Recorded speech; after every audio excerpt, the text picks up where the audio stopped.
Cindy and Success Women's Network, welcome to Business Insider. Thank you, Mark. It's a pleasure to see you. I know you're a tight schedule, so we'll pump it along here a little, girl. Oh, it's great. We're just talking about overnight successes, and I know it hasn't been, but tell us a bit about the start and... Yep, sure. Well, I come from a teaching background and basically had a fashion jewellery business throughout having children, they're 7 and 4, and basically had met Natalie quite casually about 7 to 8 years ago. She had a marketing consultancy business, and I had a fashion jewellery business and casually taught as well. And basically I think the network, we met and had a great friendship and felt that there was a need for networking specifically for women in business, because in our local area there wasn't really that arena. You mentioned earlier, off camera, about that women seem to network or communicate differently. Yeah, I guess both on a personal level and a business level, I find that women do it more naturally. Maybe because of the left-hand side of the brain, I'm not quite sure, or but I think regardless, if you see a good movie, a woman will tell at least 5 other ladies as an example of that. If there is a new product range in the supermarkets, one of them will test something and then they would tell everybody, if that makes sense. So does that transfer to the business side? Absolutely. I find that if they're using a new technique per se, or obviously the buzzword over the last number of years have been the social media.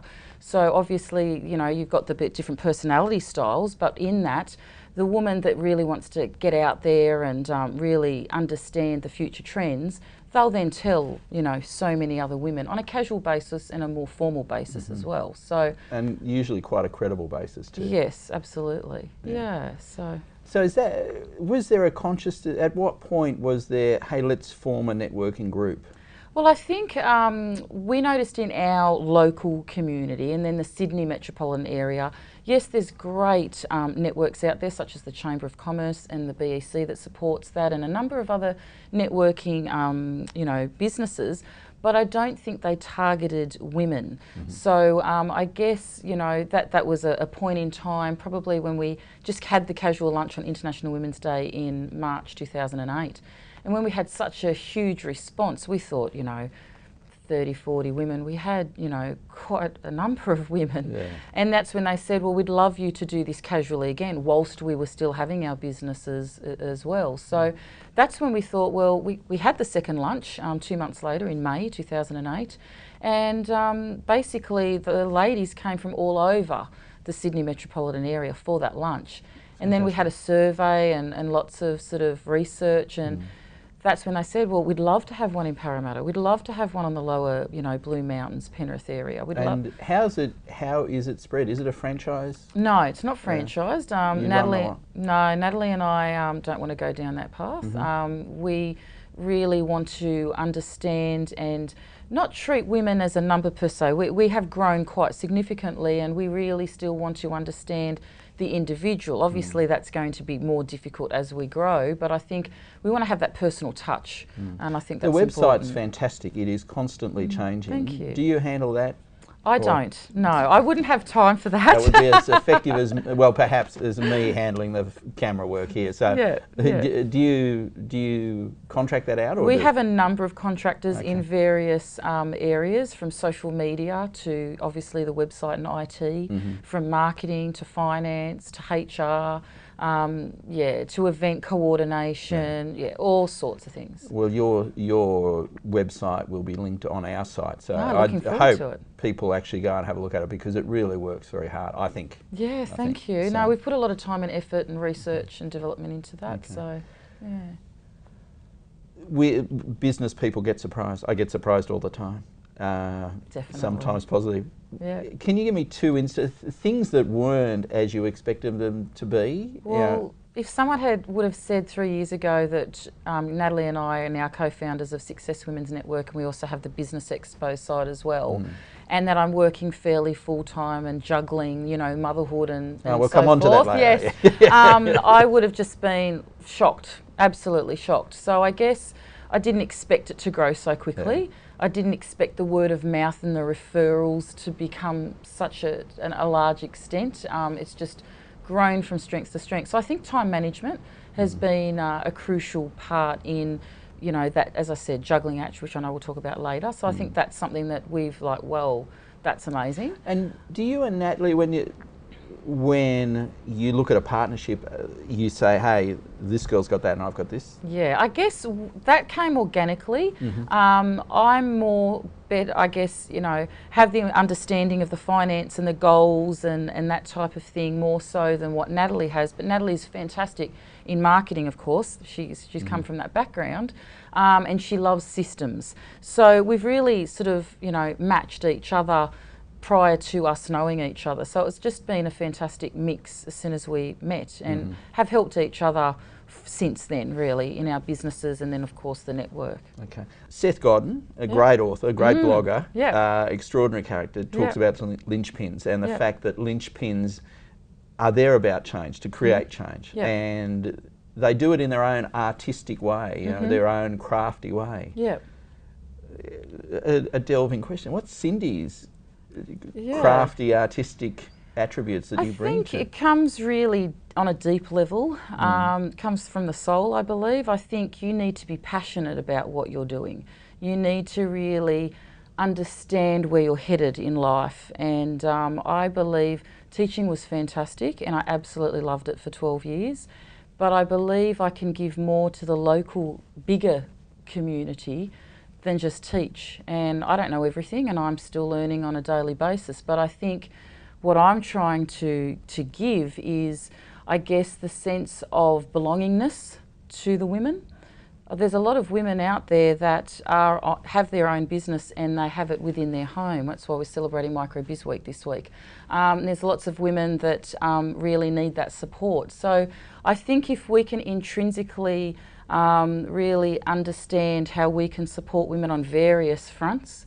You know, I've seen so many businesses grow over the last, 3 years, and that's intrinsically just so rewarding. And I think that's my passion, that's my drive. That's why I get up, every morning with a spring in my step and say, hey, it's another day.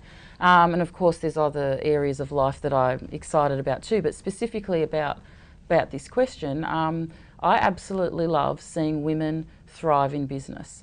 And I love the problem solving and, the mastermind groups and all that. And having a sense of belonging to a network, to then the smaller communities that we work with, I think is fantastic.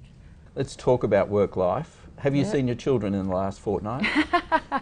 Well, I'm quite disciplined in that. I guess coming from a teacher background, yes, there's a very fine-tuning still, I think, but also I think it's extremely important to, number one, become the better person, the better mum, the better businesswoman that you can be. And I think we need to be, if we're going to be a part of a growing network, we need to be shown some leadership. So I think we have a timetable of strictly when I answer the calls, specifically after 3 o'clock till 5 o'clock, and then we do a lot, well, I personally do more business on the emails and so forth from when the children go to bed. So it's having that fine line. As I found out last night, rather late sending you these questions. So, yes, well, I got them, so I was still online. We all so I think it's important. Everyone's different, but I think children grow up very quickly, and I really do want to have a positive input into their lives, and obviously my husband Anthony as well. And I think, if we can really focus on that timetable of, we have business and business time, and we have, family and family time, and obviously there's lots of other time that we have, from health and all sorts of areas of life too. Absolutely. But yeah. The final point, or it doesn't need to be a final point, but I like having a rant, or getting a rant from our interviewees and our thought leaders. Yeah. So is there something that you would change like that, if you could, in business or in the economy right now? I guess, look, the small to medium size, businesses are really, the crux of the population and of the economy. And I think I'd like to target, and as I said off camera, we spoke for the New South Wales, local council. There was a conference which was SWIFT, Strong Women Influencing Future Trends. And I think had I known a little bit more about that when we first started, I guess, I would have liked to have targeted that more in terms of how the local communities and the local government in each area that we're in, and of course all around Australia, how they can help the local businesses more. I mean, it's great that we've got the BiUC and the lots of other departments, but I don't think they truly understand really, especially right here, right now. We get lots of phone calls and emails of advice. You know, I don't think they truly understand how small to medium-sized businesses are really hurting. Okay. So I think there's just that missing link somewhere, and where, you know. Well, I'd love to encourage you're here to present on behalf of the Central Coast Business Enterprise Centre, which I have some ties to. I would love to have that discussion more fully. Well, and Wayne, who's the general manager. Yeah, know Wayne quite well. And he works extremely hard, and he has that same vision. Yeah. So we should. This is going way too offline, but we should follow that up. Yeah. We will have your details of the expo, which is on the 22nd of June. Yep, at Mingara. Mingara. See, I haven't done all the plugs yet. That will be, details will be available on our website. Great.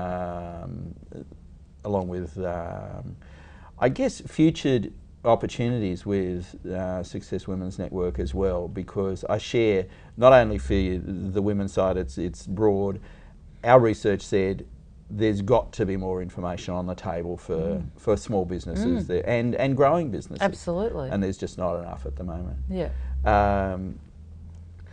Just to wrap, your goal at the end of 5 years, you want to say, okay, we have done this. What would that be for Success Women's Network? We still would like to expand, which is basically in different states. We just launched the Gold Coast last month, and there wasn't a women's networking group there, and the results were unbelievable. 178 ladies attended the launch, and lots of great vibes. Fantastic. So we really would like to go in different states as well, and I'd love to be seen more as a network to really target some issues for obviously small business, but also the female voice as well. And blokes can come along? Absolutely. We do have gentlemen that come from time to time, and especially if they have a female-focused business, they're more than welcome. And of course, you guys are more than welcome too. We don't discriminate, and we absolutely love working with men as well. So balanced life. Cindy, great talking to you. Thank you, likewise. You've got a couple of busy weeks in front of you with MicroBiz this week, and we look forward to seeing you at Mingara, at the expo. 22nd of June. Don't be late. This will be going to air, so there are still opportunities for expo tables. There is, yes. At great prices, no discounts, just great prices, great value. And we look forward to talking more with as you grow your network and we grow ours. Absolutely. Because I think there's a lot of synergies there. No, we look forward to working with you and getting to know you more. So Thanks thank you. Thank you.